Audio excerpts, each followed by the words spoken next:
వైద్య విద్య పీజీ పరీక్షల్లో గోల్మాలు. ఫెయిల్ అయిన ఐదుగురికి మార్కులు కలిపిన వైనం. పునఃమూల్యాంకనమే లేనప్పుడు ఇదెలా సాధ్యం? ఖాళీ పేజీల్లో మళ్ళీ రాతలు రాసినట్టు అనుమానాలు. వీళ్ళందరూ ప్రైవేట్ మెడికల్ కళాశాలలకు చెందిన వాళ్ళే. రీకౌంటింగ్ తర్వాత మరో యూజీ విద్యార్థి కూడా పాస్ అయ్యారట. పెద్ద ఎత్తున డబ్బులు చేతులు మారినట్లు ఆరోపణలు. సమగ్ర విచారణ చేపట్టాలని వైద్య విద్యార్థుల డిమాండ్. ఇది వీళ్ళ యొక్క అక్రమాలు వైద్య విద్యలో.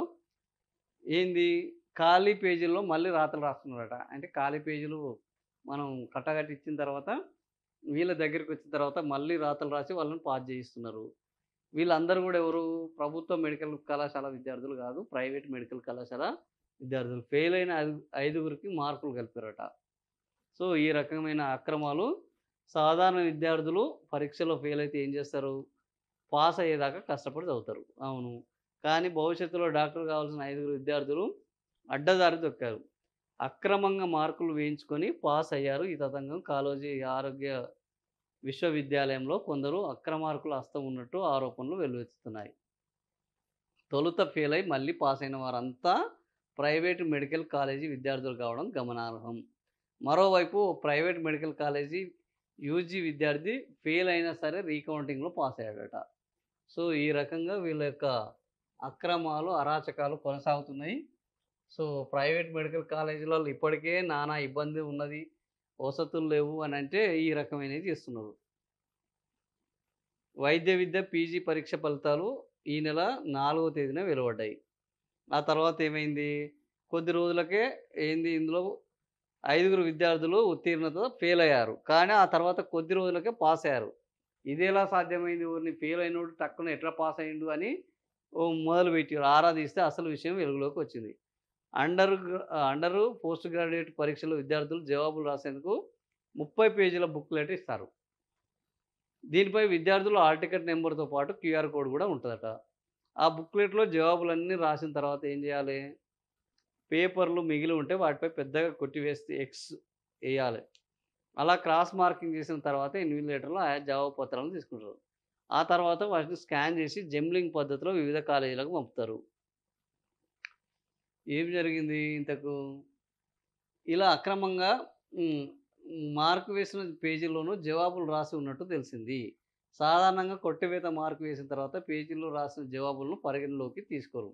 కానీ ఆయా జవాబులకు మళ్ళీ మార్కులు వేసి పాస్ చేసినట్టు తెలుస్తోంది. ఇలా అక్రమంగా మార్కులు కలిపినందుకు పెద్ద మొత్తంలో డబ్బులు చేతులు మారాయన్న ఆరోపణలు ఉన్నాయి. మరి అంతే కదా! ఉత్తగానే డబ్బులు ఇయ్యకుండా కొట్టేసిన చోట్ల రాసి వాటికి మార్కులు వాళ్ళకేం పని? వాస్తవమే. పెద్ద ఎత్తున డబ్బులు మారకపోతే అట్లా ఎయ్యరు. కేవలం రీకౌంటింగ్ మాత్రమే ఉంది. అలాంటప్పుడు ఇదంతా ఎలా సాధ్యమైంది? రీకౌంటింగ్ తప్ప రీవాల్యుయేషన్ లేదు. రీకౌంటింగ్ అంటే ఉన్న మార్కులను లెక్కబెట్టాలి మళ్ళోసారి. రీవాల్యుయేషన్ అంటే ఒకవేళ ఎక్కువ మంచిగా రాసినా కూడా తక్కువ మార్కులేస్తే మళ్ళా దానికి ఎక్కువ మార్కులేయొచ్చు. రీవాల్యుయేషన్. కానీ వీళ్ళేం చేశారు? రీకౌంటింగ్ మాత్రం వాళ్ళు అప్లై చేసుకుంటే వీళ్ళు రీవాల్యుయేషన్. అసలు రీవాల్యుయేషన్ అనేది లేదు. రీవాల్యుయేషన్ చేస్తే ప్రతి ఒక్క ఫెయిల్ అయిన వాడు మళ్ళా పాస్ అవుతాడు. ఎందుకు? 2 ఏసే చోట 3 ఏస్తే అయిపోతది. 3 ఏసే చోట 3.5 ఏస్తే అయిపోతది. ఒక్క మార్కు, 2 మార్కులు, 5 మార్కులతోటి ఫెయిల్ అయిన అనేక మందిని రీవాల్యుయేషన్ పేరు చెప్పి పాస్ చేయొచ్చు. కాబట్టి రీవాల్యుయేషన్ లేదు. రీకౌంటింగ్ అంటే మళ్ళొకసారి ఏసిన ప్రశ్నలన్నిటికి మార్కులు ఎన్నెన్నేసారో అవన్నిటిని మళ్ళా కూడి ఈ కౌంటింగ్ కరెక్ట్ జరిగిందా? తప్పు జరిగిందని మాత్రమే నిర్ధారించాలి.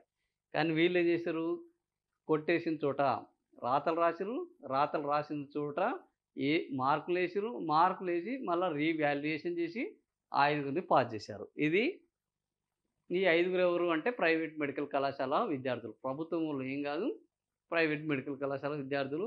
అరే! మొన్న ఫెయిల్ అయినావు, ఈరోజు ఎట్లా పాస్ అయినవురా అని ఆరా తీస్తే అసలు విషయం అంతా ఇప్పుడు వర్సిటీ లాగిన్ తనిఖీ చేస్తే విద్యార్థులు పాస్ అయినా, ఫెయిల్ అయినా వారికి వచ్చిన మార్కులు వివరాలను యూనివర్సిటీ అంతర్గత వెబ్‌సైట్‌లో అప్‌లోడ్ చేశారు. వాటిలో మార్పులు చేయాలంటే లాగిన్ ఐడీ, పాస్వర్డ్‌లు తెలిసిన వారు ఎన్ని సార్లు లాగిన్ అయ్యారు, ఎప్పుడెప్పుడు లాగిన్ అయ్యారు, ఏమేమి మార్పులు చేశారనే వివరాలు కూడా నమోదైతాయి. ఒకసారి సాంకేతిక నిపుణులతో తయారు చేస్తే అసలు సో, మొత్తానికి ఆడొక సిస్టమ్ అయితే ఉన్నది. ఇప్పుడు ఫెయిల్ అయినప్పుడు లాగిన్ చేశారు. పాస్ అయినప్పుడు లాగిన్ చేశారు.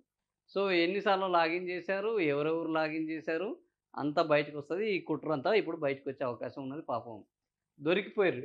ఏం చేస్తారంటే ఎట్టకేలకు దొరికిపోయిర్రు.